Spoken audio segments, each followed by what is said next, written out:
The title of tonight's lecture is Hidden Agendas, because that's exactly what this is about. It's about hidden agendas. In the previous lectures, we spoke about the origin of secret societies and how they are controlled. And we saw that they originate from Babylon, which gave rise to Kabbalism and also to Islamic secret societies, the Ismailis, the Qarmatites, the Fatimites, the Druzes, and the Assassins, which we haven't dealt with as such. Out of Kabbalism eventually came Gnosticism, which replaces Jesus Christ with a universal Messiah, who today is called the Cosmic Christ. And this Cosmic Christ has none of the attributes of the Jesus Christ of the Bible, but in order to make him acceptable to the world, everybody will have to accept him. That means Jesus Christ, even amongst Christians, will have to be brought lower to a level of this Cosmic Christ to accommodate all others who want to be his equal. According to Eliphas Levi, Gnosticism was founded by Simon Magus, who was a sorcerer and put on a cloak of Christianity. He was the one who had himself baptized, but he was rebuked by Peter for wanting to buy the Holy Spirit. So a cloak of Christianity covered Gnosticism. Out of this philosophy, eventually it became formalized, and the Knights Templars, within a large religious system, were the harborers of the ancient philosophy. In other words, they were the harborers of the secret of Gnosticism. They had very close ties with the Islamic societies, and eventually we saw that the Knights Templars were suppressed by the King of France. Many of them escaped, however, to Spain, where the king in Spain gave them his protection, and they flourished further, and their rites and rituals and degrees were perpetuated in subsequent organizations. So the Templars never really died other than in name. The Templar secret knowledge was kept alive in an inner circle in Rosicrucianism and overseen by the Jesuit order. The Jesuit order then created Freemasonry, as we saw on Sunday, and Freemasonry is the so-called Protestant arm, if you like, although it's not only a Protestant arm, it is an international arm to bring about those changes which are necessary to set up this dark kingdom. So tonight we're going to have a look at Freemasonry and look behind the scenes as to what it really entails. Because most Freemasons, like in all secret societies, are fully unaware of what happens behind the scenes. You will remember that Gary H. Carr, in his work En Route to Global Occupation, gave a very similar expose. He also takes it through Kabbalism, Gnosticism to the Knights Templars. Then he misses out on the Jesuit connection, which is the military powerful arm controlling all these things. And he has Freemasonry control Marxism, American European secret political societies, international banking elite, and then, scarily, the World Council of Churches. Now, this is not me saying this is this man, and he is no small fish. And theosophical societies, together with many cults, then constitute what is known as the New Age movement. And the New Age movement is much larger than what we believe just to be a few esoterics doing their thing. It culminates in an entire system which is to unite the entire world, and the World Council of Churches will play a very prominent role in this mechanism. So it's very important that we know what Freemasonry stands for. The outer shell of Freemasonry proposes to sell whatever religion is prominent in that area. So, for example, if you are living in a Muslim country and you belong to Freemasonry, then the religion that is propagated at the level of the people and at the lower level of Freemasonry will be Islam. If you are living in a Jewish environment, then of course the religion will be Judaism. If you are living in a Christian environment, then the Bible will be the central book in a lodge, and as far as the lower echelon of the members is concerned, Christianity will be the basis for the movement. But in actual fact, if it is controlled by another power inside, then the picture can be totally different. Now, I'm going to quote tonight from the very, very best sources. I'm not going to use any hearsay. I'm not going to use thus said so-and-so and so-and-so about so-and-so through so-and-so.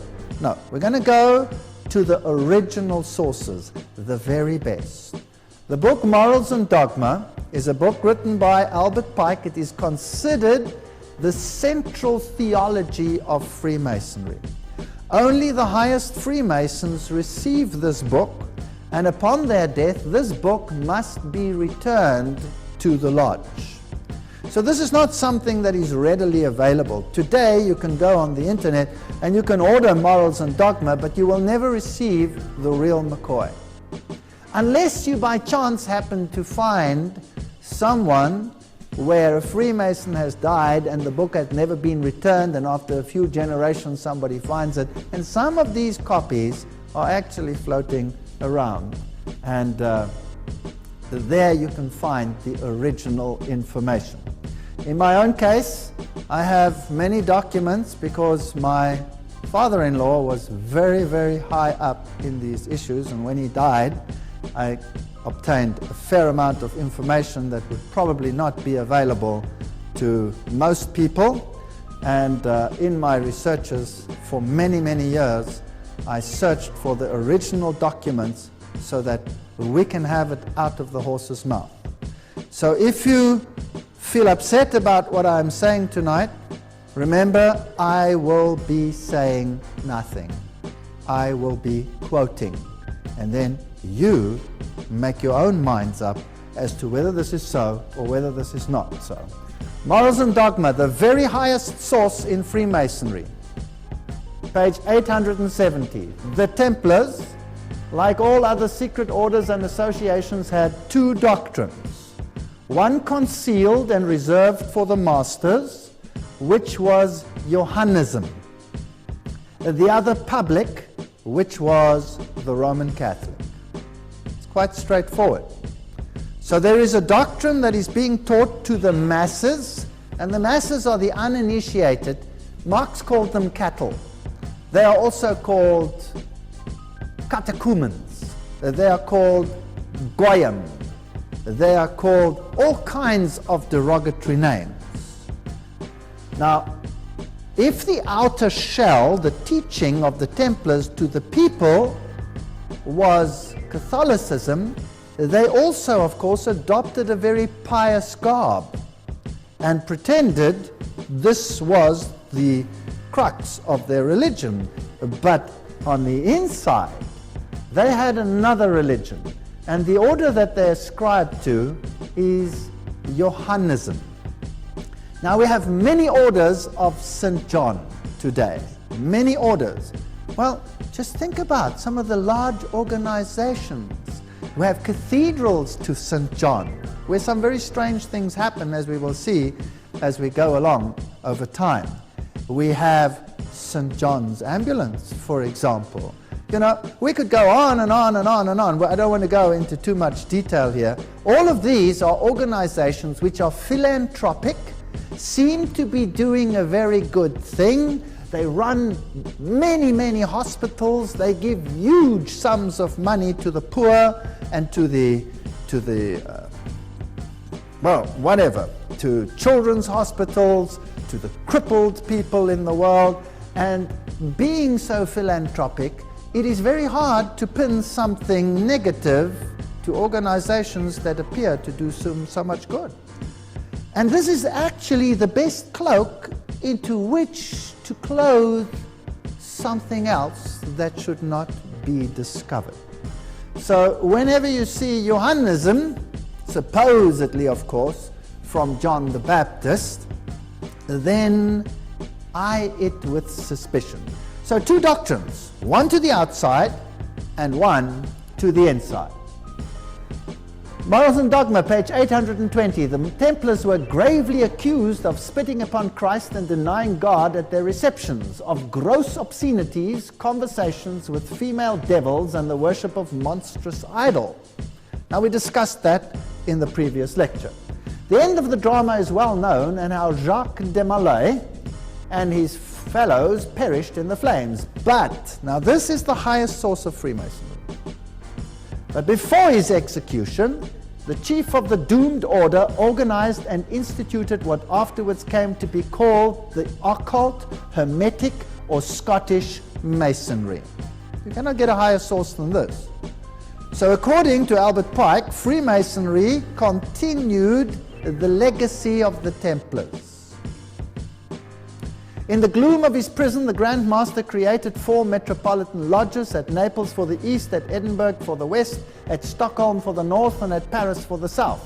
The initials of his name, JBM, found in the same order in the first 3 degrees, are but one of the many internal and cognate proofs that such was the origin of modern Freemasonry. That's from the horse's mouth. So the Templars aren't really dead, but still alive. In fact, in the York Rite, there is a level which is the Templar level. So everything is there. The 32nd degree of Masonry, Sublime Prince of the Royal Secret, that's the highest level of Scottish Freemasonry. There is one higher degree, the 33rd degree, but that is an honorary degree. So the highest level of Freemasonry is the 32nd. Again, Morals and Dogma. The occult science of the ancient Magi was concealed under the shadows of the ancient mysteries. It was imperfectly revealed, or rather disfigured, by the Gnostics. They don't show the whole picture. It was guessed at under the obscurities that covered the pretended crimes of the Templars, and it is found enveloped in enigmas that seem impenetrable in the rites of the highest Masonry. Do you have that? So out of the horse's mouth, the mystery of the ancient Magi and the shadows of the ancient mysteries are present and known to the highest levels of Freemasonry. None of the lower levels know anything about this. They come into the lodge and they think it is a Christian society with, well, at least with Christian flavor if they're in a Christian lodge, and that they are a brotherhood for doing good unto others. Well, this is San Salvador. This is in Mallorca, where the Templars, of course, found protection under the Spanish kings. And if you go into the Templar enclave, you will find on the altars of the churches, remember that the Templars were an order of the Roman Catholic Church, like the Jesuits are today, the most powerful order within the church. So they were the most powerful order in the church that controlled not only the military aspects, because they were knights, but they also controlled the financial aspects. And the double-headed eagle was part and parcel of their symbolism. Two heads. Janus had two heads. He looked forwards and he looked backwards. If you go into the other churches, you will find them on the altars. There it is above the altar of the churches on Mallorca. Now this is Rosicrucianism. The rose is a symbol of their deity. Now, I really don't get too upset about symbols. If I had to be upset about every symbol, I would have to throw everything out of my house or anything that is manufactured, because they all have the symbols on them. We are living in this world, but we don't have to be part of this world. And we can do things whether there's a symbol on or not, because obviously the symbol means nothing. But it's just interesting to know. It's like reading another language.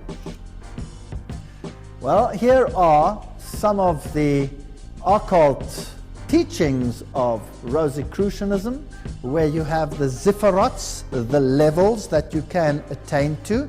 And this is pure Kabbalism. Now you must understand that in the Kabbalah, it is not Yahweh who is the true ruler, it is Lucifer who is the true ruler. But we will come to that as we come later. And the zipherots are emanations of his appearance. So let's ask Morals and Dogma again what it has to say about the Kabbalah, which, by the way, is called the Most Holy Kabbalah today. The Talmud is called the Holy Talmud, and the Bible is just called the Torah. Isn't that strange? The Bible is called the Torah, and then a book of rules that never appear in the Bible is called the Holy Talmud. And an occult book is called the Most Holy Kabbalah. And I would like to venture so far as that there are very, very, very few rabbis in the world today that are not Kabbalists, which is scary. The Holy Kabbalah, or tradition of the children of Set, this is of course not true. According to this doctrine, then, Set would have been an apostate already. Or they turn it around, they say not an apostate, an initiate.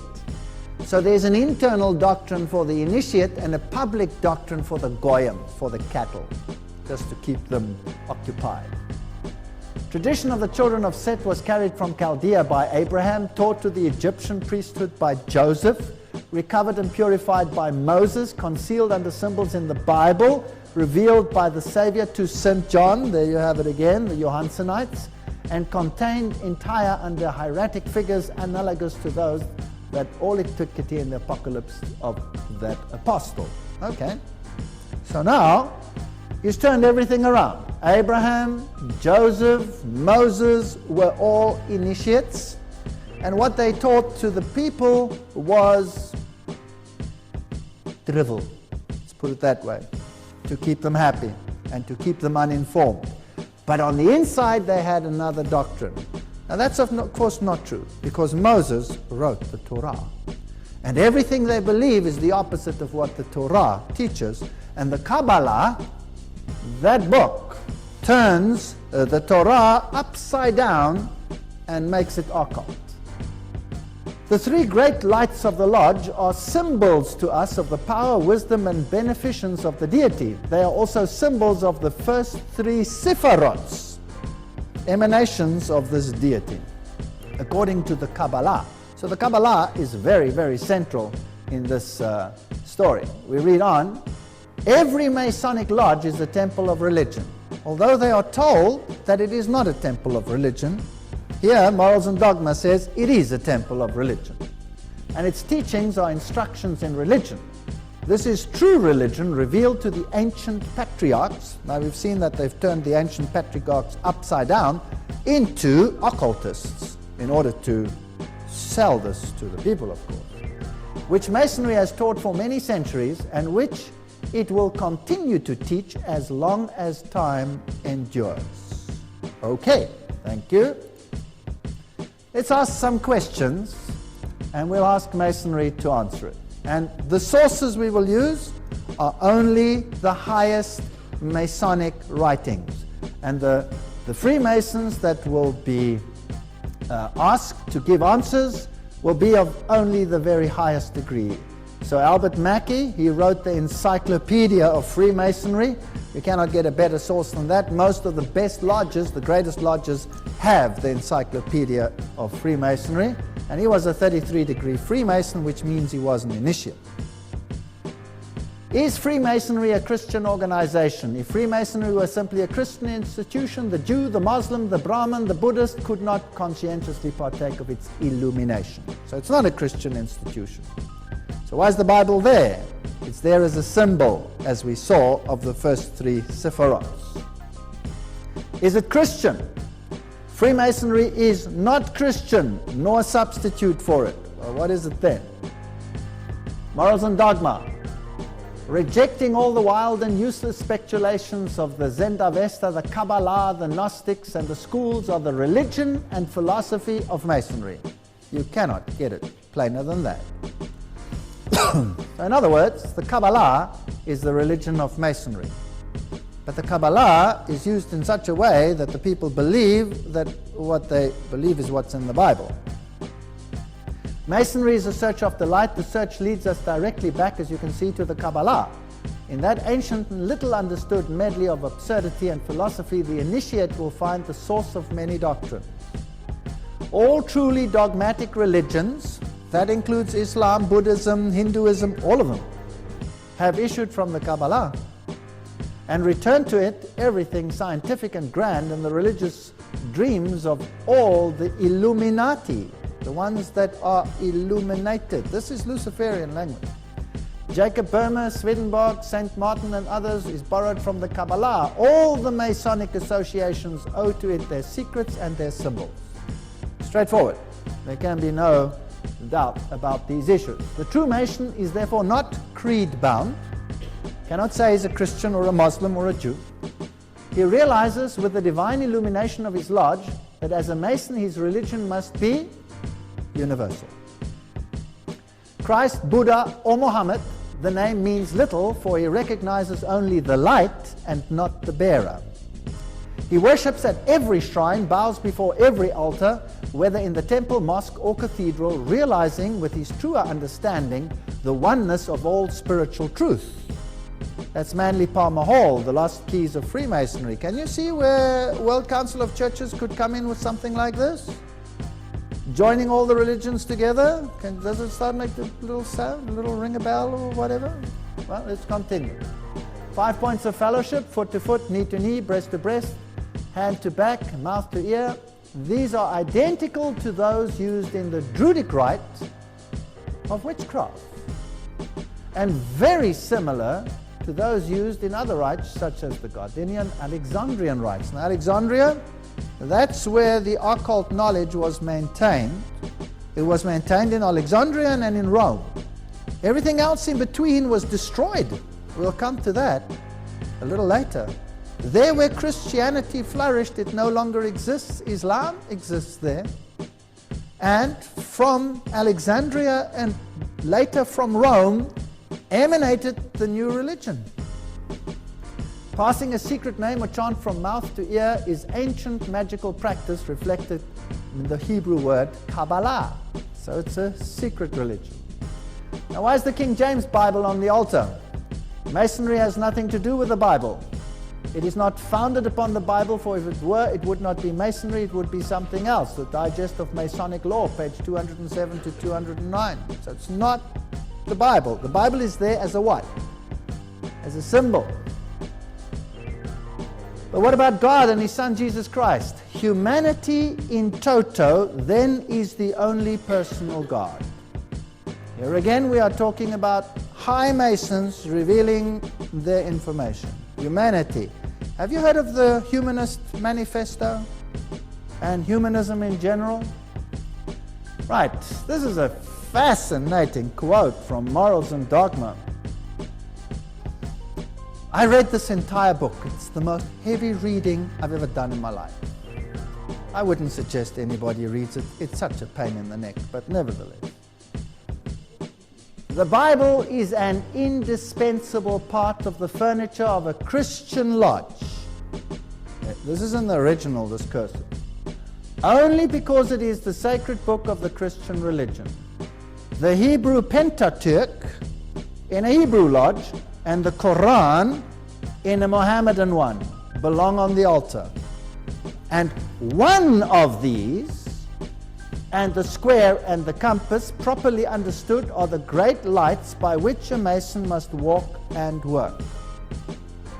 Okay, which one? Which one of the three is the great light? Well, you have three choices. It could be the Bible, it could be the Pentateuch, or it could be the Quran. I won't reveal it to you tonight, but it'll get clear which one it is. Masonry teaches that redemption and salvation are both the power and the responsibility of the individual Mason. Saviors like Hiram Abif, they have a ritual where they go through the raising of Hiram Abif, can and do show the way, but men must always follow and demonstrate each for himself his power to save himself. To build his own spiritual fabric in his own time and way, every man in essence is his own Savior and Redeemer, for if he does not save himself, he will not be saved. All right, now it's getting a little bit clearer. Do we need Jesus Christ in all of this? Not really. The Masonic author Pearson admits the Masonic legend stands by itself, unsupported by history or other than its own traditions, yet we readily recognize in Hiram Abif, this is the one who is symbolically raised from the dead when a Mason in his ritual is called out of the coffin to rise up and receive new life. We recognize Osiris of the Egyptians, the Mithras of the Persian, the Bacchus of the Greek, Dionysius of the fraternity of the Artificers, and Attis of the Phrygians, whose passion, death, and resurrection were celebrated by these people respectively. So in other words, the ancient religion which counterfeited the religion of salvation in Jesus Christ is the religion of Masonry. So it's the old pagan religion which has another deity. Now how do we know if all of these have exactly the same ritual that Jesus went through? How do we know which one is right? The answer is the book of Daniel in chapters 8 and 9 give the precise time when the Messiah would be born and the circumstances. And that is why the Jews have placed a curse on anyone who numbers the 70 weeks, because then you would find out who the real Messiah is. So none of these could qualify for a Messiah because none of them had been predicted to the letter. So if we look at their symbolism, you will find it there. You will find the obelix, which is a symbol of the male organ of Osiris, which got lost when he was disseminated, and Isis put him together and built the missing piece. But let's not go into too much detail. Anyway, she did manage to get pregnant by it and give birth to Horus. So here we have the Egyptian. You will see here the Torah, the Ten Commandments. You'll see candlesticks, you'll see pyramids, you'll see Egyptian worship, you will see sun worship, all of it in their symbolism. Here is a ritual of the raising of Hiram Abif. Here is the book, The History of Freemasonry, and you'll notice the symbol over there at the top, the all-seeing eye, which is also the symbol of the Jesuits. Remember, in the previous lecture we showed that the Jesuit order created Freemasonry, wrote its rituals, and we gave all the quotes. Everything has been done. You can look it up in the previous lecture. So I'm not going to go into that detail. Here are some of the symbols that they use, and we can look at some of them. The symbols come to have two meanings. Remember, everything we're using here is a bona fide quote. The esoteric and the exoteric. The esoteric meaning was the true or original meaning understood only by a few and closely guarded by them. The exoteric meaning, that's for the goyim, for the cattle, for the stupid ones, the uninitiated, was the invented or modified explanation intended for the many. The sacred mysteries, which are often mentioned in connection with many ancient religions and which were closely guarded by the initiate, concerned esoteric meanings in the religions of previous times.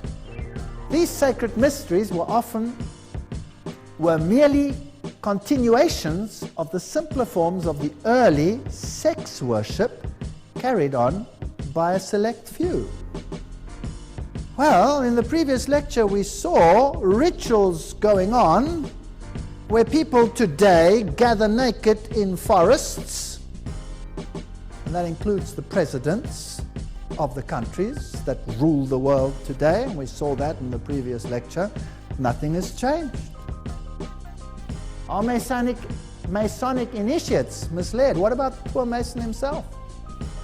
Let's go to the best source in the world, Morals and Dogma, page 819. The blue degrees, that's the first 3 degrees of Freemasonry. But the outer court of the portico of the temple, part of the symbols are displayed there to the initiate, but he is, will you note this, intentionally misled by false interpretations.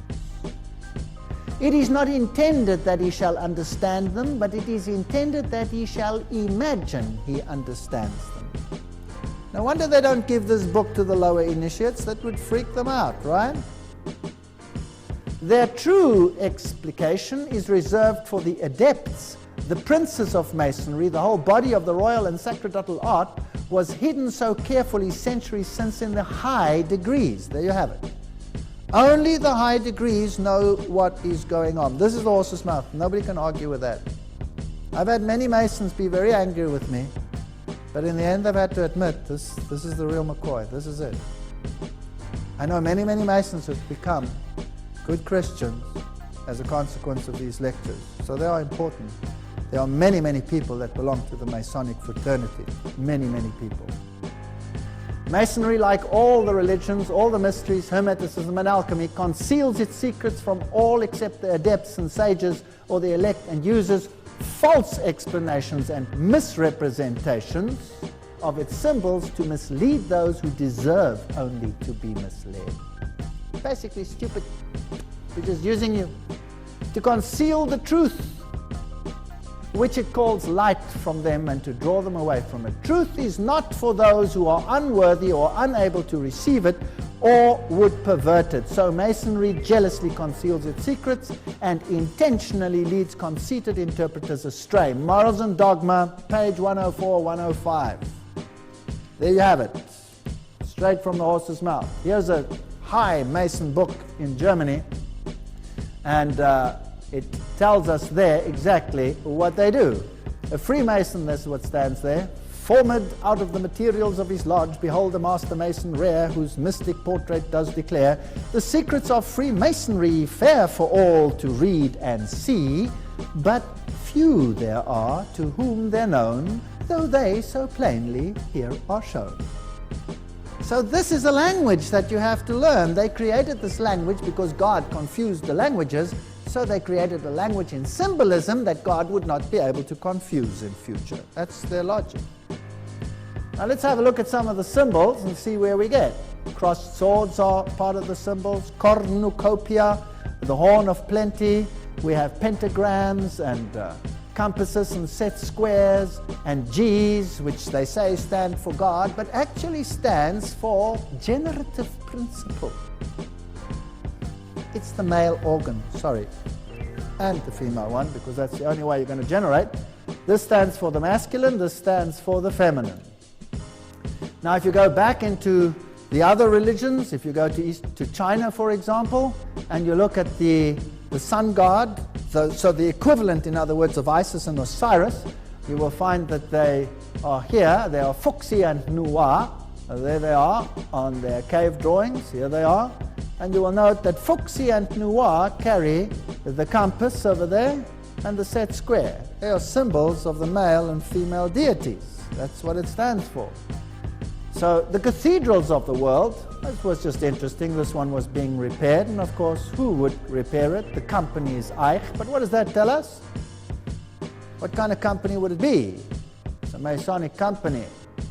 Right, here you have the apron, and the apron has various symbols on it. You will see there the sun and the moon with the stars around it, and the compass and the set square. And of course, hidden in here, there is the mystic letter M. And that is the sigma on its side. But Masonry, of course, starts in every single language in the world. Masonry starts with an M. Well, we don't go through all the details. I just want you to recognize some of them. The keys are very prominent. You'll find them in the religious systems. Mystic towels are very prominent. Pigeons with olive leaves in their mouths, the peace symbol. All of this symbolism comes from Masonry. And hammers and sickles are part of the symbolism of Freemasonry. You know where that occurred, don't you? And here you can set this set square either in the sickle form or in the other form, the all-seeing eye, of course, the pentagram and the pentagon, very prominent. These are occult symbols. Today we have whole buildings that are built like pentagons. You know that? And then you have, of course, the figure of the Johannsenite, the St. John, the so-called one, who's really a symbol of something else. And it has the X, and then it has the cross. What do you notice about that cross? It's an upside-down cross, symbol of victory over Jesus Christ. Now, we'll come to some other details about that in a moment. So hammers and sickles and upside-down crosses and G's and all kinds of interesting things, sun, moon, stars, all this symbolism. If you go to the tracing boards, first degree, second degree, and so forth, there's a vast amount of symbolism here. Sun, moon, and stars. If you intercalate those, then you get hexagrams, pentagrams. The star is in the east.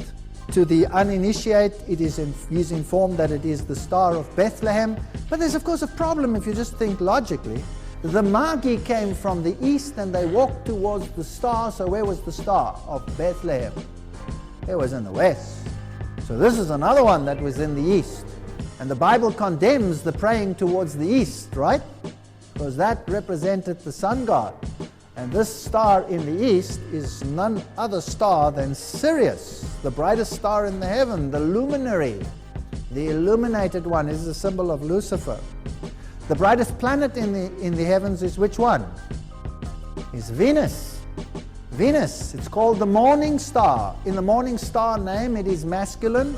As Venus, it has a female deity name. It's female. So you have the male and the female connotation right there. The black and white squares represent knowledge of good and evil. Now man has become as one of us, knowing good and evil. And so we can continue right through all the symbolism. We don't have time to go into it all. The two pillars, Yachim and Boaz, supposedly the temple of Solomon's temple's pillars, but these are representations of the ziggurat of Babylon. Serpents encircling rings and globes and issuing from globes are common in the Persian, Egyptian, Chinese, and Indian monuments. Vishnu is represented reposing on a coiled serpent, so many of their symbolism refers to the ancient deities. The serpent with the tail in the mouth is the universal serpent, the life giver. The serpent is the symbol and prototype of the universal Savior, who redeems the world by giving creation the knowledge of itself and the realization of good and evil. Manly Palmer Hall, 33 degree Freemason. So it is the serpent that gives you a knowledge of good and evil, and he is the one who is deified. You'll see skulls and babies representing life and death, cycles of life and death, it's reincarnation. It sees forwards and backwards. Often these are half white, half black, representing the knowledge of light and the knowledge of darkness. And whether you worship the dark side or whether you worship the light side doesn't really make any difference. That is why it is interesting that the light side worshippers are known as Luciferians, and the dark side are known as witches, wizards, and Satanists. And they are the best of friends because the deity is the same. It doesn't matter which vehicle you use to get to know him, it is the same deity. Cosmic keys, the answer to heaven and Hades. Pagan religious symbols are also very common in Freemasons: Athene, Earth, Ceres, Hermes, very common one that they use. All Jesuit cathedrals will have the symbol of Hermes. And of course, Masonry claims that it uses Hermetic rites. Hermes, son of Mes, son of Ham, if you like, from the very beginning. We haven't got time to go into all the details. So Jupiter, Mars, Mercury, all these symbols represent deities. Morals and Dogma, page 851, the 32nd degree, this is the highest degree. The hermaphroditic figure, there you have him, male, female, is the symbol of the double nature anciently assigned to the deity.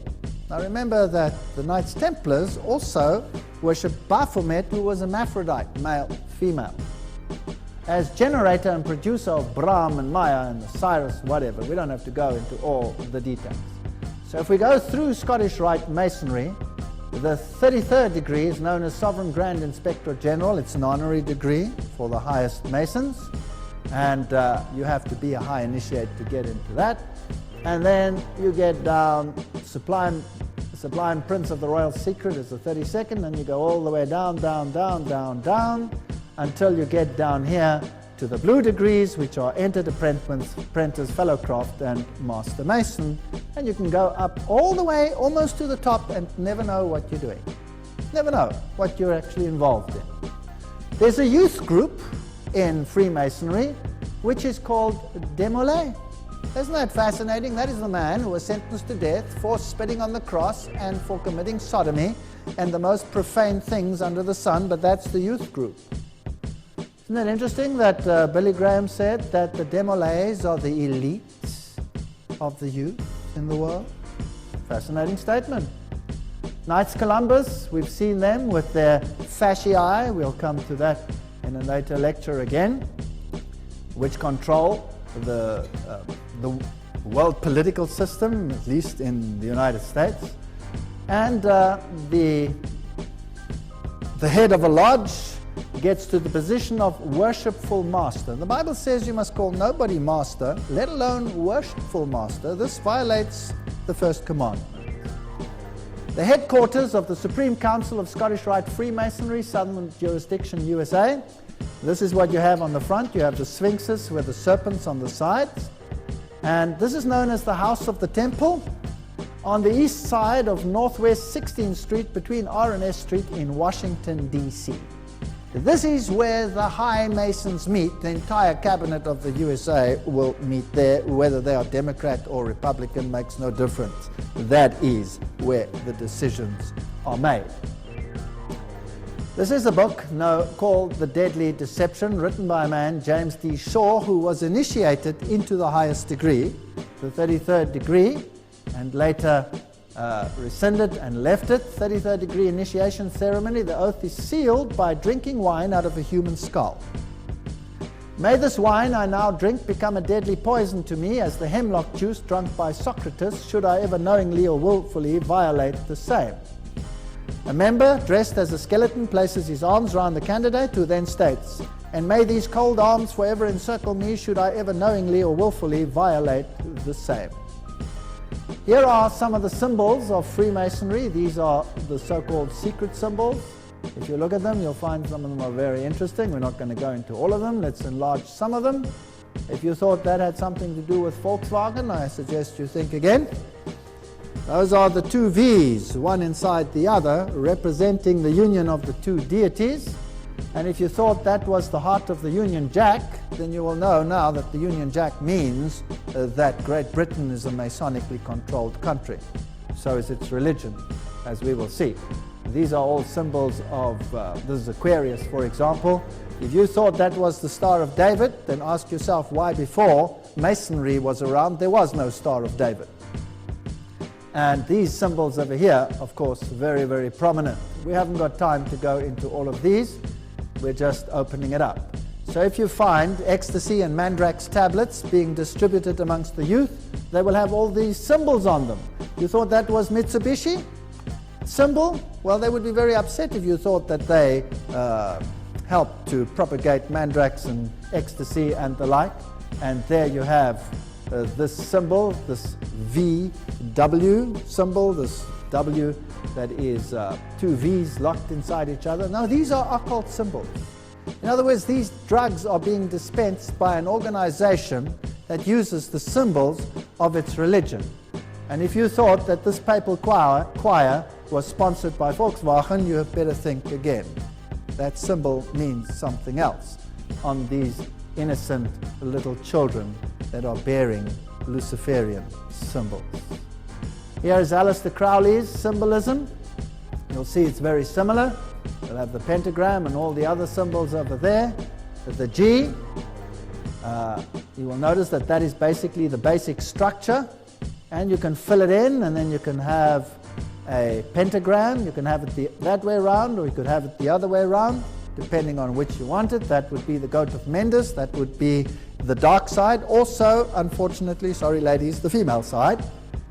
And that would be the male representation.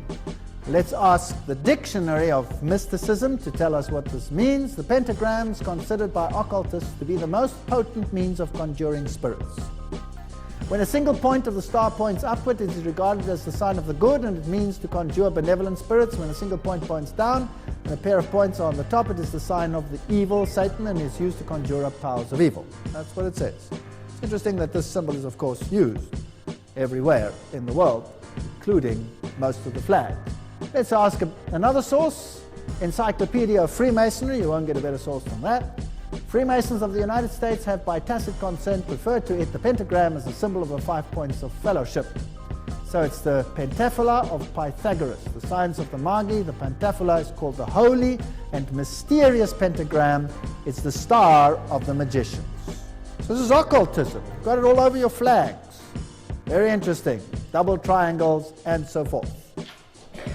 You have male, female, good, evil, Adam, Kadmon, all these symbols, the divine man, and now we get to the point where we start revealing what they actually mean.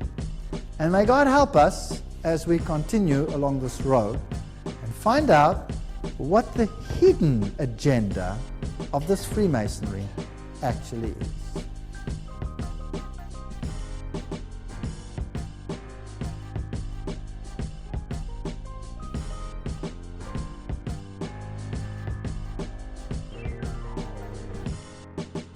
We are now going into the actual teaching of Freemasonry. We've just looked at the basic framework. Notice this statement: it is far more important that men should strive to become Christs than that they should believe that Jesus was Christ. That's pretty straightforward. The Catechism of the Catholic Church, this particular one, this is the Catechism of the Catholic Church, New York Image Books, 1995, page 129, says the following: For the Son of God became man so that we might become gods. The only begotten Son of God, wanting to make us sharers in his divinity, assumed our nature so that he, made man, might make men gods. Marvel and rejoice, we have become Christ. Now, not all public catechisms will have this, so don't look for it in your general catechism. It's that edition which says it. Because there's an inner teaching and an outer teaching. Don't forget that. Manly Palmer Hall, 33-degree Freemason, says man is God in the making. Hinduism teaches this, that through your various incarnations, and Buddhism teaches it, that eventually through nirvana you become one with the divine, you are divine. Another Masonic writer writes, "Be still and know that I am God, the final recognition of the all in all, the unity of the self with the cosmos, the cognition of the divinity of the self." So this is the opposite of what the Bible teaches in the beginning. Sin would lead to death, but the serpent said, "You will surely not die, you shall be like God." So this is serpent language, this is not God language. This is Lucifer's teaching, this is not God's teaching. The perfect man is Christ, and Christ is God. This is the birthright and destiny of every human soul. J.D. Buck, Mystic Masonry. Notice the symbolism again. You could get the hexagram out of it, and you could get that sign out of it. You can turn it around and put it in front of a car as well if you like. A triangle with a point down represents the deity and is called the deity's triangle or the master triangle. With a point up it is called the earthly triangle, pyramid triangle, or the fire triangle, and this emblem symbolizes the perfect or divine man. So when a religion uses these triangles, in Kabbalism they are saying we are divine. So the Star of David is a in-your-face God, we are divine. That's a terrible statement I'm making here tonight. That's a terrible statement. With a point upwards, the equatorial triangle stands for Shiva, the destroyer, and signifies the flame which rises upward from the funeral pyre towards heaven. The symbol is familiar to us, the Masons, in several degrees, notably the 30th degree. Notice the higher degrees get initiated into what is going on. This is Ward, Freemasonry, and the ancient gods. So Shiva is the God who is there represented. We'll come to that in a moment. So when you see a symbol like this, it's not as simple as it sounds. This is Kilbourne Platt, showing that higher historical markers, these states are all dedicated Masonically. The double-headed eagle we've dealt with already. The 32nd degree makes the double-headed eagle its particular emblem, and of course also the 33rd degree. In this sign we conquer is what it says over here. The Maltese cross, also the crown with the cross in it, are Masonic symbols, and you will find it is the symbol of many churches, particularly Pentecostal churches. Then you have various co-Masonry degrees. For example, this is the symbol used by the Order of the Eastern Star, which is female Freemasonry, which is of course run by male Freemasonry. Freemasonry generally is a white brotherhood, but co-Masonry accommodates females and black people. So to the uninitiate, it seems as if the white race is supreme. Once you get to the higher initiates, there is a different story, and Nimrod was worshipped as black or white. There is chaos created between the races, so you have the Ku Klux Klan, which is anti-black, and you have organizations which are equally anti-white. This is called dialectic thinking. Remember the Hegelian principle. You create friction between the races so that you can have synthesis in the end and bring about a new world order. So in order to unite the races, the best thing to do is to create chaos amongst the races until the pain of separation exceeds the pain of unity. You understand the Hegelian dialectic thinking? It's brilliant. It's sick, but it's brilliant. And it doesn't matter if you sacrifice hundreds of thousands of lives to achieve your objective, because the end justifies the means. It really is a terrible doctrine. So if we go to co-Masonry, this is the symbol of co-Masonry. Are the symbols, words, and other Masonic expressions also found within the occult? Yes, they are. They are also used in the Golden Dawn and other societies. As we say, here is the Order of the Eastern Star. Here is their main center, the international headquarters, also known as the International Temple. That is where it is, in Washington, D.C. This is Prince Hall Freemasonry. This is Black Freemasonry. And very often the Masons themselves do not know about all these sub-organizations. So if you go up the ranks of Prince Hall Freemasonry, then you will find Knights Templars up there, for example. Knight Templar, well, that tells you something, right? So they really use these names. This is their own page, so this is not something that has been thought up. And the very, very highest individuals in the black world, for example, are Prince Hall Freemasons. Might I mention a name, Nelson Mandela, if you're interested? This is what they look like. So there's no such thing as it just being a white brotherhood, although each one of the groups is individually often non-informed. This is the levels. These are the levels in Freemasonry, and we can fill them in. The actual levels vary according to the source.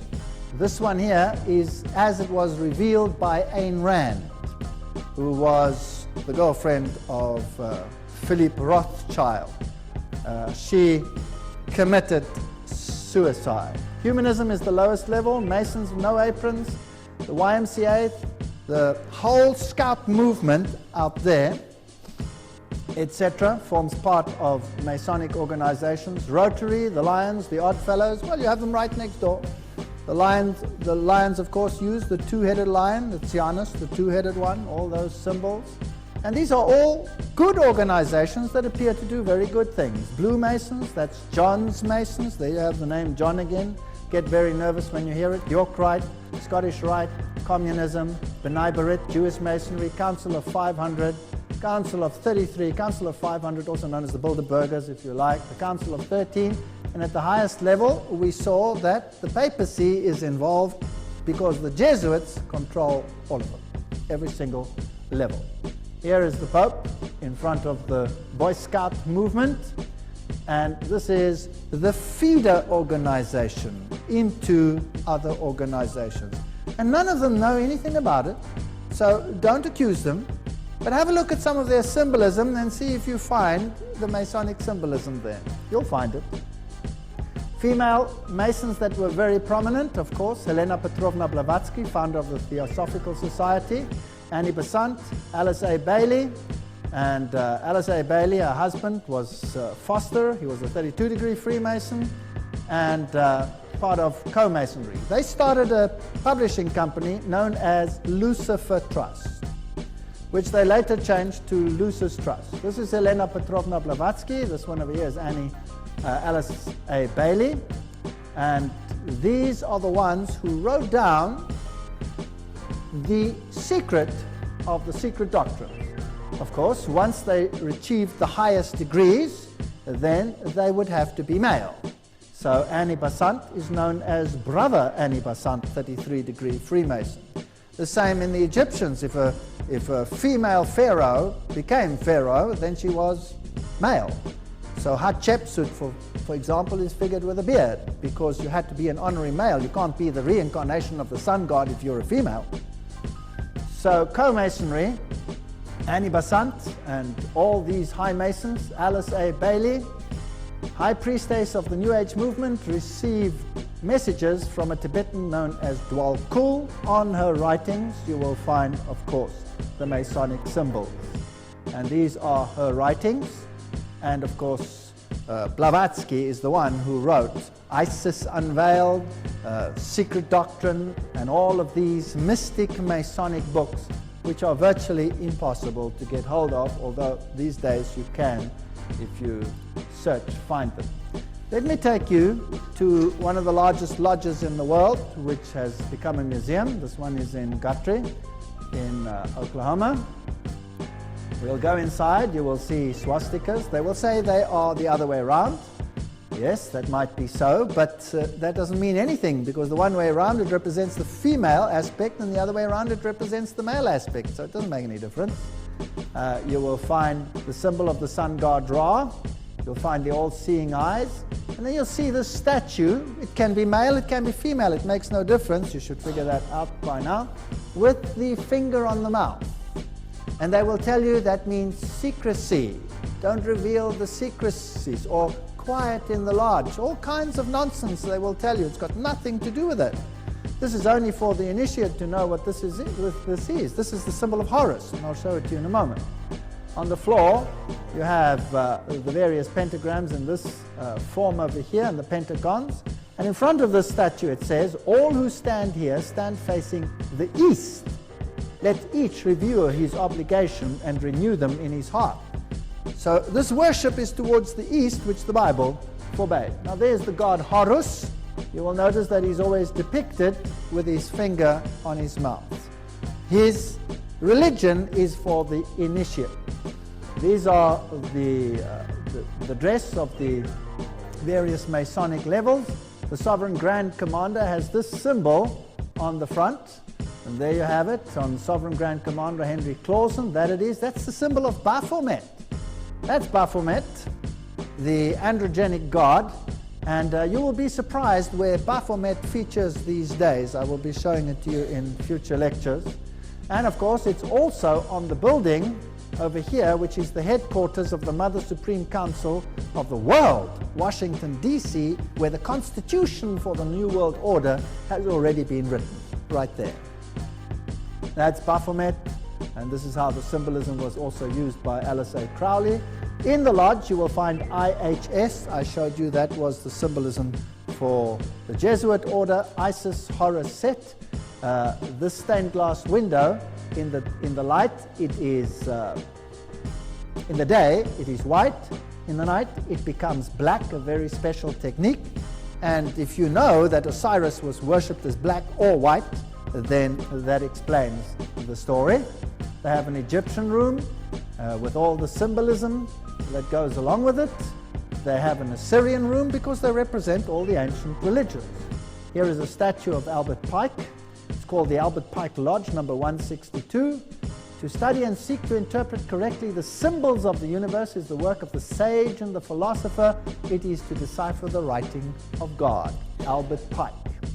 Now here is his book, Morals and Dogma. I've scanned this in so that people don't say I'm talking hearsay. They must know I have the book.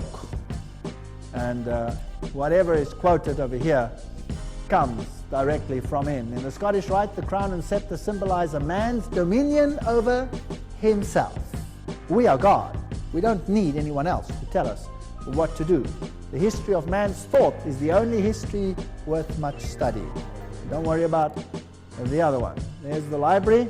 I just photographed it to show you that the history of Freemasonry and the Encyclopedia of Freemasonry are genuine books. The New Age magazine has been replaced by Scottish Rite magazine. There's also the symbol over there that we spoke about earlier. And it is to himself alone that man can find enduring happiness. We are our own savior.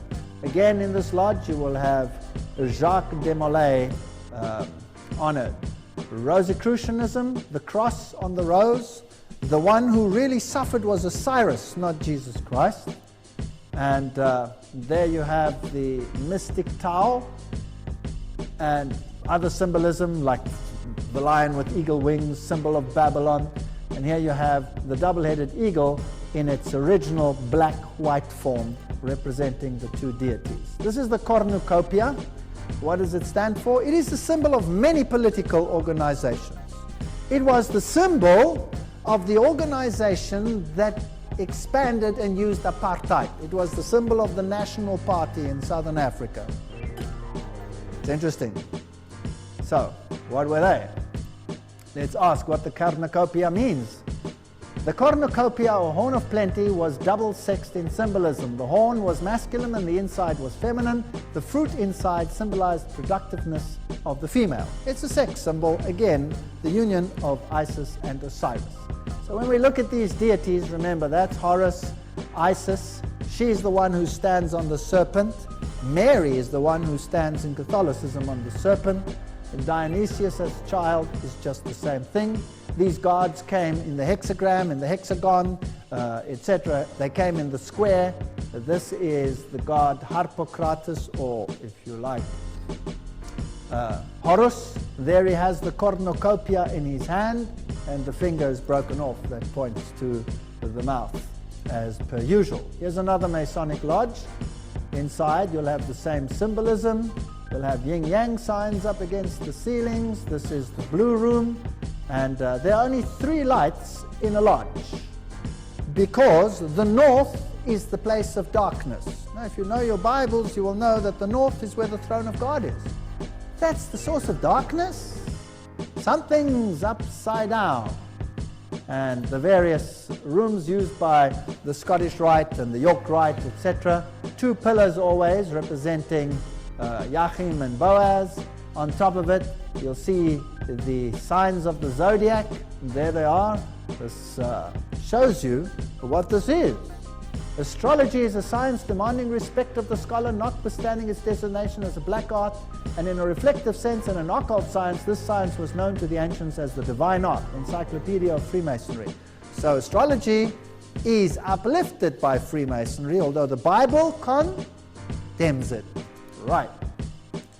From that science, many of the most significant emblems are borrowed. The lodge itself is a representation of the world. It is adorned with the images of sun, moon, and stars, and we can go through the astrological symbols and see that they represent phallic worship as well, made prominent part of the mysteries. These are all Masonic sources. Here's another, the red room. Freemason initiation ceremonies we saw are identical to how Loyola presented himself to the Pope. So they come directly from the Jesuit rituals. Some of the pomp and grandeur of the lodge you will find represented in the parliaments of the world. The symbolisms, this one is very prominent, and you will see many organizations use it. Sports people use it. Why? Because the sports companies and the sports superstructures are all Masonically controlled. And some of the hand signals, we're not going to go into that. We're going to stick to quotes. Now let's ask them directly. We've seen it in symbolism. We've seen it suggested. You can figure it out if you're really interested, but most people don't actually get there. So let's ask at the higher degree level, tell us directly, who do you worship? Who is the God of Masonry? Eliphas Levi, Mystery of Magic. What is more absurd and more impious than to attribute the name Lucifer to the devil? That is, to personified evil. The intellectual Lucifer is the spirit of intelligence and love. It is the Paraklete, the advocate. Isn't that interesting? It is the Holy Spirit, where the physical Lucifer is the great angel of universal magnetism. So Lucifer is the Holy Spirit, Lucifer is the Parakletos, he is the advocate. The Bible says we have one advocate, and that is Christ Jesus. Lucifer represents life, thought, progress, civilization, liberty, independence. Lucifer is the Logos, the Word, the serpent, the Savior. This is Secret Doctrine by Elena Petrovna Blavatsky, pages 171, 225, 255, volume 2. I have them at home. If you don't want to believe me, I'll send you a photocopy. It is Satan who is the God of our planet and the only God. These are pretty direct quotes. You won't get around them. Let's go to Albert Pike directly. 30-degree Freemason. Lucifer is the light bearer. Strange and mysterious name to give to the spirit of darkness. Lucifer, the son of the morning. Is it he who bears the light, and with its splendor intolerable blinds feeble, sensual, or selfish souls? Doubt it not. So who's the God of Freemasonry? Lucifer. Albert Pike, Morals and Dogma. The devil is the personification of atheism or idolatry. For the initiated, it's not a person but a force. You know a movie where they say the force be with you? I know a movie like that. The Bible says, and no marvel, for Satan himself is transformed into an angel of light, 2 Corinthians. Now let's get into the nitty-gritty. This is the instruction to the 23 Supreme Councils of the world, given in 1889, and it reads as follows. Albert Pike, the head of Scottish Freemasonry and the founder of that Bible of Freemasonry. That which we must say to a crowd is, we worship a God, but it is the God one adores without superstition. To you, sovereign grand inspectors general, take note of this quote. I'm going to go a bit slower here. To you, sovereign grand inspectors general, we say this. that you may repeat it to the brethren of the 32nd, 31st, and 30th degree. Notice it says may. It doesn't mean that they do. It means you may. 32nd, 31st, and 30th degree. The Masonic religion should be, by all of us initiates of the high degrees, be maintained in the purity of the Luciferian doctrine. If Lucifer were not God, would Adonai, that's the other one, that's Jesus if you like, whose deeds prove his cruelty, perfidy, and hatred of man. He brought the flood, he destroyed Sodom and Gomorrah, that lovely, peace-loving, old-time San Francisco, he just destroyed it. Can you believe that? And his priests culminate him. Yes, Lucifer is God, and unfortunately, Adonai is also God. Because light cannot exist without darkness, blah, blah, blah, blah. So, question. At which level should a Mason know who he's worshipping? The 30th, the 31st, the 32nd, and the 33rd degree. A 33-degree Freemason will know who he worships, yes or no? Is that clear? Okay?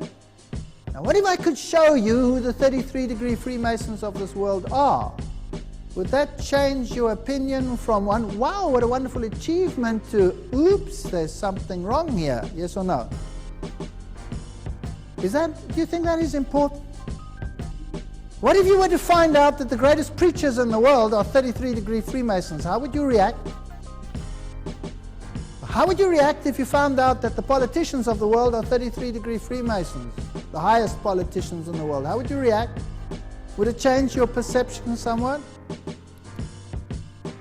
The true name of Satan, the Kabbalists say, is Yahweh reverse. For Satan is not a black god, but the negation of God. For the initiates, it's not a person, but a force. Albert Pike, Morals and Dogma, page 102.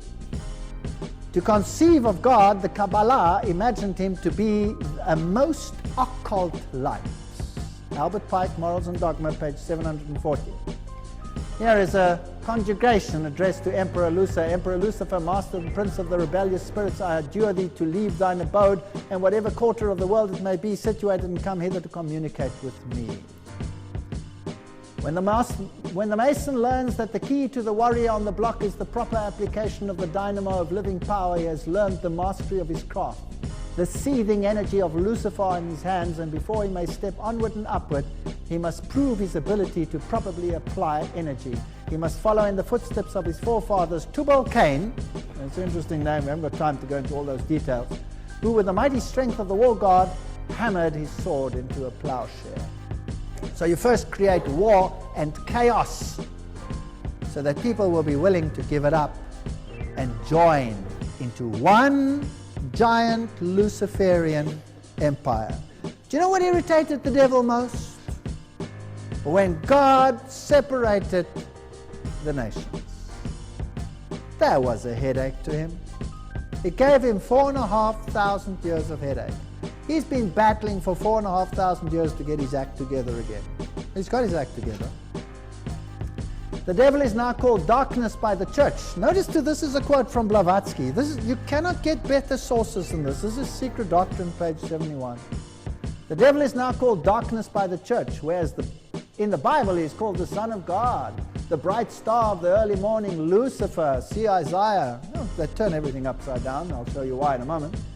There's a whole philosophy of dogmatic craft in the reason why the first archangel who sprang from the depths of chaos was called Lux, Lucifer, the luminous son of the morning, or man, Vantric dawn. He was transformed by the church into Lucifer, or Satan, because he is higher and older than Jehovah and had to be sacrificed to the new dogma. So, what the uninitiate gets is the doctrine of the Bible washed down, and the initiate turns it upside down. The devil is the true God, and Jehovah, Yahweh, is the bad guy. Well, let's see if we can back it up. Blavatsky's Secret Doctrine, page 73. Jehovah, esoterically as Elohim, is also the serpent or dragon that tempted Eve, and the dragon is an old glyph or astral light prior principle, which is the wisdom of chaos. Okay, so the devil is the wisdom of chaos, But the real bad guy was who? Jehovah. So the Bible is turned upside down. Now Jehovah tempted Eve and not the serpent. Blavatsky, Secret Doctrine, Volume 2. The philosophical system of the Gnostics and the primitive Jewish Christians, the Nazarenes and the Ebionites are fully considered. They show the view held in these days outside the circle of Mosaic Jews about Jehovah. He was identified by all the Gnostics with evil. So the Gnostics believe that Jehovah is the bad one, Lucifer is the good one. They are Luciferians. Secret Doctrine, Volume 1. The great serpent of the Garden of Eden and the Lord God are identical. So God is the serpent. He's the bad guy. Turn it around. And so are Jehovah and Cain one. The Cain who is referred to in theology as the murderer and the liar to God. So who's the murderer and the liar now? Jesus is the murderer and the liar, and the serpent is the good guy. Well, Secret Doctrine, Volume 2, page 388. The appellation Satan, in Hebrew Satan, an adversary, from the word Satana, to be adverse, belongs by right to the first and cruelest adversary of all the other gods, Jehovah, not to the serpent, which spoke only words of sympathy and wisdom, and is at the worst, even in the dogma, the adversary of men. This is serious stuff. Therefore, Jehovah was called by the Gnostics the creator of and one of the ophinomorphs, the serpent, Satan, or evil.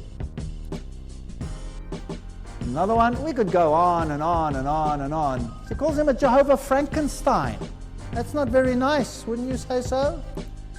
Calling my God Frankenstein? The Kabbalists say that the true name of Satan is Jehovah placed upside down. I'll tell you something in the Islamic lecture which will really excite you. Satan is not a black god, but the negation of the white deity. Now, black and white has got nothing to do with skin color here. It has to do with illumination. And so we could go on. I'm going to show you something else that's interesting here. Jehovah, even the insider knows this. Jehovah becomes Satan and Michael and his army. Satan and the rebellious angels.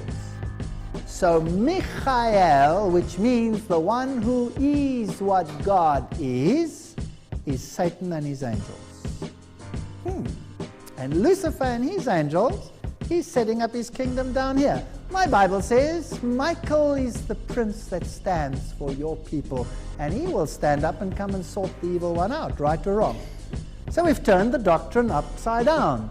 Michael being simply Jehovah himself, one of the subordinate spirits at best. They hate Jesus Christ. Just like the Templars, they spit on the cross. Now, if you do not believe the Blavatsky source, let's go to Morals and Dogma, the Masonic source.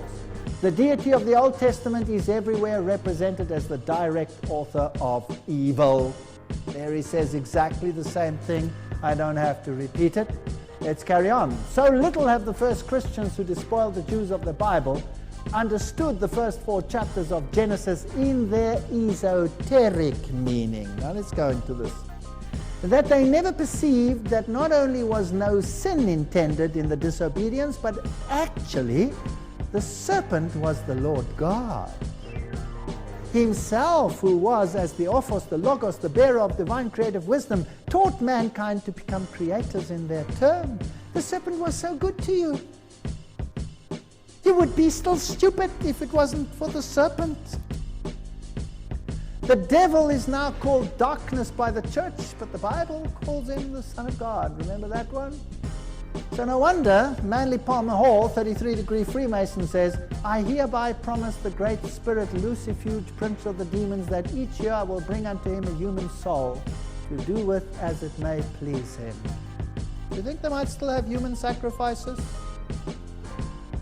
And in return, Lucifer promises to bestow upon me the treasures of the earth and to fulfill my every desire for the length of my natural life.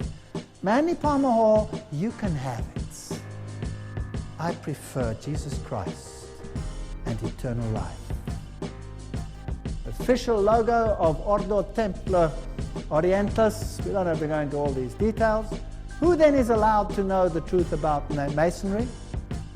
We must create a super rite, now notice carefully, which will remain unknown, to which we will call those Masons of high degrees, 30 and above, whom we shall select. With regards to our brothers in Masonry, these men must be pledged to the strictest secrecy. Through this supreme rite, we will govern all Freemasonry, which will become the one international center, the more powerful, because its direction will be unknown. This was a letter from Pike to the head of the Order of the Illuminati, Giuseppe Mazzini.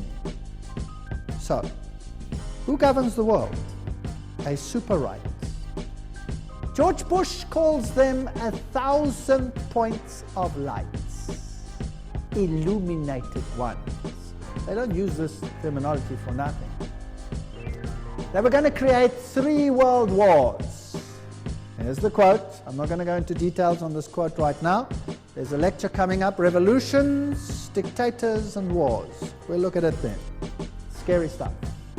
Ordo ab chaos is their statement. That means order out of chaos. The symbol they use for that is the phoenix rising from the ashes. Out of the destruction of what God has put onto this planet, Satan will create his diabolical kingdom where all nations, all religions will become one. Because that's the only way he can have universal rulership. Jesus says, my kingdom is not of this world. Jesus says, come out and be separate. They say, come in and be inclusive or else. Wow, it's getting interesting. There's another lecture coming up. Don't miss any of these. This is amazing stuff. If you think that some have said to me, Ordo ab chaos is not a Masonic statement. I said, excuse me. I've been in the lodge and photographed their documents. There it is. Ordo ab chaos. And if you want to know how we got in there, we just walked in. And there are witnesses at the back, but we didn't do this clandestinely. I just went in and I photographed it while my wife was talking to someone and keeping them busy. There it is. Ordo ab chaos. This is the main lodge in England. That's the main building. Now, I wasn't allowed to take any photographs inside. You can go into the first portions. You couldn't go into the others. But I showed you what it looks like in one of the other lodges anyway, so it doesn't make any difference. Notice that the north is the place of Masonic darkness. The east is where the worshipful master sits, representing this androgenic principle. The south is where the junior warden sits, the west is where the senior warden sits, then there is an altar, and there are 3 Masonic lights. These are the symbols that you will find on the Masonic lodge: the compass, the set square, the triangles, the all-seeing eye, all of these. And the all-seeing eye, let's ask the Encyclopedia of Freemasonry what it stands for. So when you see it on the dollar, ask the horse's mouth. They put it there. The all-seeing eye is an all-important symbol of the Supreme Being borrowed by the Freemasons from the nations of antiquity. On the same principle, the Egyptians represented Osiris, their chief deity, by the symbol of an open eye, and placed the hieroglyphic of him in all their temples. If it's the right eye, it's masculine. If it's the left eye, it's female. It doesn't really matter which one it is. You have Isis and Osiris. That's their own source. So that's what it means on the dollar, and it means nothing else. It's the symbol that the Jesuits claim as their main symbol. So all of these symbols have an esoteric and an exoteric meaning. Now, what does that represent? That's the Tower of Babel, correct. Now, as we said, Babel was an attempt to unite all people in apostasy to God. And what did God do? He confounded the languages and gave us another 4,500 years for souls to accept Him and be saved. What a generous, kind God we have. If it wasn't for that action, which has confounded one word of God. Just one word. Imagine this. One word. And the devil had 4,500 years of work. How strong is he really? I don't think he has any strength compared to God whatsoever. He's a liar, and he's been a liar from the beginning. And he could not do what he wanted to do because God gave his word, and the word was spread abroad. But the serpent, out of the bottomless pit, was going to make war on the word. Don't forget that. We're going to look tomorrow and the day thereafter what he did. Wow, unbelievable. So, here is the Tower of Babel. This comes from a Masonic source. Above there is the all-seeing eye, and here they are measuring and building.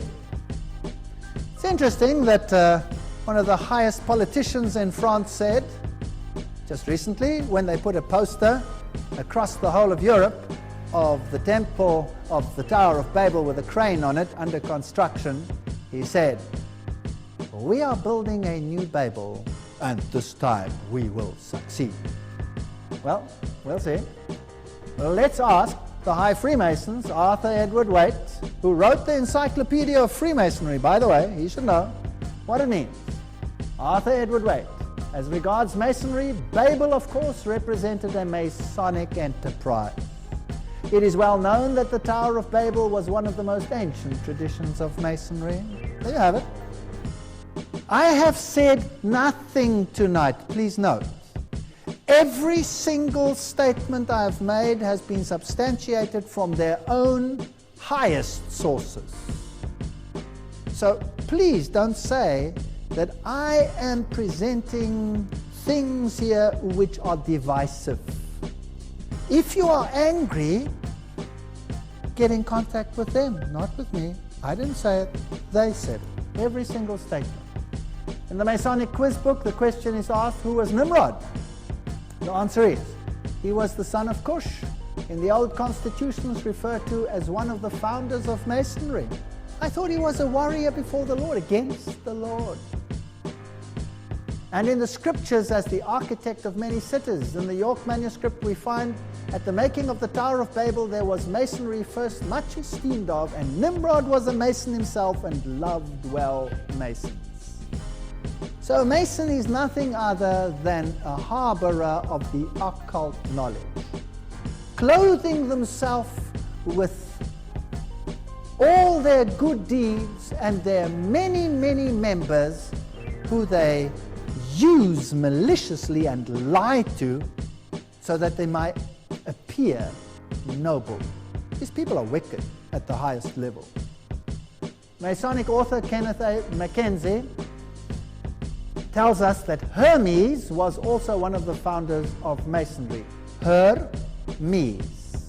They use the words like this, like Rameses, for example, son of Ra, Rames. Mes means son of her Ham, if you like. Elena Petrovna Blavatsky links Hermes and Satan together. You have to piece the puzzle together. It's very tricky to find out what Masonry teaches. You have to go from one source to another because no one author will tell you everything. So let's piece it together. So the one author says Hermes is the one that's important to them. Blavatsky says Hermes is the god of wisdom called Tot, Tat, Set, Satan. And that he was furthermore, when viewed under his bad aspect, Typhon of the Egyptian, Satan, who was also Set. So when they say they have Set, that's Satan. If they say Hermes, that's Satan in his Luciferian form. Doesn't matter. Could be male, female, who cares? One or the other. Arthur Edward Waite writes, in regard to Masonry, Babel, of course, represented a Masonic enterprise, and the early expositors reaped full benefit from that fact. They remembered that the people who were of one language and one speech journeyed from the east to the west like those who have tried and proved as master masons. When they reached an abiding place in the land of Shinar, it affirmed that they dwelt therein as Noachidai, being first characteristic name of masons. It was here that they built the high tower of confusion. Out of evil comes good. Aha! So So God was evil when he confused the languages, but they will turn it back to good. Have you got that? And the way to achieve that is to rub them up in chaos, destroy them, use them as gun fodder, kill them, do whatever you like, make the pain of separation so great that you will beg for unity. Have you all got that? Now, who are these? No, that's another lecture. I mustn't digress. It was here that they built the high tower of confusion. Out of evil comes good. However, and the confusions of tongues gave rise to the ancient practice of Masons conversing without the use of speech. So if you're going to confuse us with languages, we'll use symbols. So symbolism is a Masonic language. Today, people tell me, but the symbols are everywhere. Hello, what does that tell you? Who's in control? Everywhere. The Druids of Britain and Gaul had a deep knowledge concerning the mysteries of Isis and worshipped her under the symbol of the moon. The moon was chosen for Isis because of its domination over water. The Druids considered the sun to be father and moon the mother of all things. See the teachings of the ages. So the Druids are the ones who control Great Britain. Winston Churchill belonged to the Druidic order of Freemasonry, and he was a 33-degree Freemason. And I photographed his apron in case someone doesn't believe that. And so we start finding little tidbits of history that make sense. As you enter the lodge in England, you have to cross the pentagram. And if you look up, you have this statue at the top. It's a shield, and there's a chevron over there. You see it? Let's make it a little bit bigger. There it is. Chevron, chevron, chevron. Do you find it on some cars, maybe? Just for interest's sake. And then, of course, you have other symbolism over here. And you have even the Ark of the Covenant, because he wants to be like the Most High, but his covering cherubs have got what kind of feet? Goat's feet. This is Satanism. That's why in Masonry you ride the goats. There are many jokes about riding the goats. There are many fun postcards. They make fun of it. They have the goat singing hymns. They have the goat doing this, riding the goat, this and that. It's a symbol of Lucifer. We'll see later that they say goats go to heaven, sheep go to hell. Interesting. The Bible says in Ephesians 5:8-14, "For you were once darkness, but now you are light in the Lord. Live as children of light, for the fruit of the light consists in all goodness, righteousness, and truth, and find out what pleases the Lord. Have nothing to do with the fruitless deeds of darkness, but rather expose them." I think we did that tonight. I don't want anything to do with it, but to expose it is necessary. For it is shameful even to mention what the disobedient do in secret, but everything exposed by the light becomes visible, for it is light that makes everything visible. What a beautiful word of God we have. No hidden agendas. Jesus says, "I have done nothing in secret." I love the God of the Bible. And the mere fact that I am still alive shows that God is almighty. What a wonderful God we serve. What a kind God we serve. I would not want to give up serving him for all the satanic wealth of this world. What does it mean? It means nothing. Jesus is coming soon, and the kingdom of darkness will have had his shots, and it will walk over the blood-stained earth that it has marauded and tortured for the centuries and centuries in wars and battles. But the Word of God has remained through all that time. The Word of God stands like a rock, the last thing that stands in his way.